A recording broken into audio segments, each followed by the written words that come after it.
I'm Hermilia B. Gratuito. In every sentence, there is always a subject and a predicate to complete the thought. Because both subject and predicate may cover a broad discussion, let us first study about the subject. The subject of a sentence. All sentences contain verbs that express action or state of being. But you can't have an action in a vacuum. You can't have a naked, solitary state of being either. Someone or something must also be present in the sentence. The who or what you're talking about in relation to the action or state of being expressed by the verb. The someone or something doing the action or being talked about is the subject. A someone must be a person, and a something must be a thing, place, or idea. So guess what? The subject is usually a noun or a pronoun because a noun is a person, place, thing, or idea. Although sometimes the subject is a pronoun such as he, they, it, and so forth. One way to think about the subject is to say that the subject is the who or what part of the subject verb pair in a sentence. Examples. Noun. We have car. Boy. The children. Pronoun. We have he, she, they. Noun phrase. The winning team. My fourth grade teacher. Abstract subject in a sentence. The wedding was beautiful. Implied subject in a sentence. You go home now. You as the implied subject. Types of subject. The subject of a sentence will be a noun or a pronoun, including all the modifiers that go with it. Let us first study the first type of subject, simple subject. A simple subject is just one word without any modifiers. It may be a noun or a pronoun. For example, Felix laughed. In this example, the proper noun Felix is the subject of the sentence. He laughed. In this example, the personal pronoun he is the subject of the sentence. Sometimes we use abstract noun as our subject of the sentence. Subject may not be necessarily a proper or a common noun.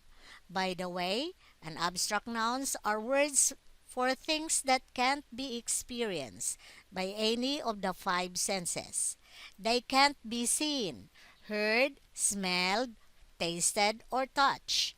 Abstract nouns are things that are known, learned, understood, believed, or felt emotionally.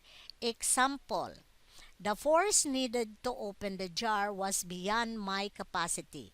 The subject here is the force. This is an abstract noun. Sometimes we use sentences in which a subject is not actually stated, but is nevertheless understood in the meaning. This is called implied subject. Example, call the plumber please. A sentence like this gives an order or a request to someone. Okay, let us analyze. There is no word you in the original sentence. It says the original sentence, call the plumber please. But you is an implied subject because this one is an order sentence. Okay? It is understood as you. You is the doer of the action. Verb, call. Therefore, you is the subject of the sentence. Number 2. Complete subject. The subject may be a noun phrase or a noun clause, that is a word group made up of head noun and any modifiers or determiners such as the, her, or complements. Example: the first person in line spoke to the television reporter. The first person, if you can notice, is underlined. This is a complete subject. The simple subject is person, but it has the first in line. So, this becomes now the complete subject. Number 3, compound subject.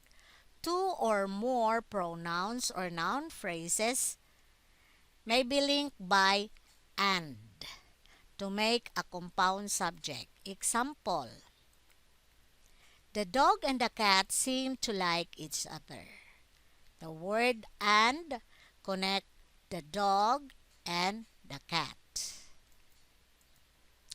Subjects in different sentence structures. This is analyzing how the subject functions within a sentence. The typical sentence structures are: number 1, the subject performs an action. Example: my dog beat the postman. Okay. Dog here performs an action. What has the dog done? Beat the postman. The second one is the subject is described. Okay? Example: my dog is boisterous. When the subject is being described, the verb in this case is will be a linking verb.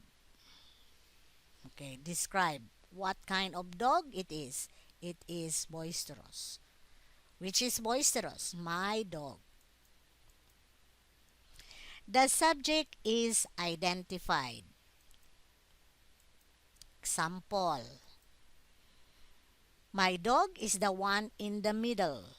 When the subject is being identified, which is just another way of being described, the verb will be a linking verb. In this example, is. Okay.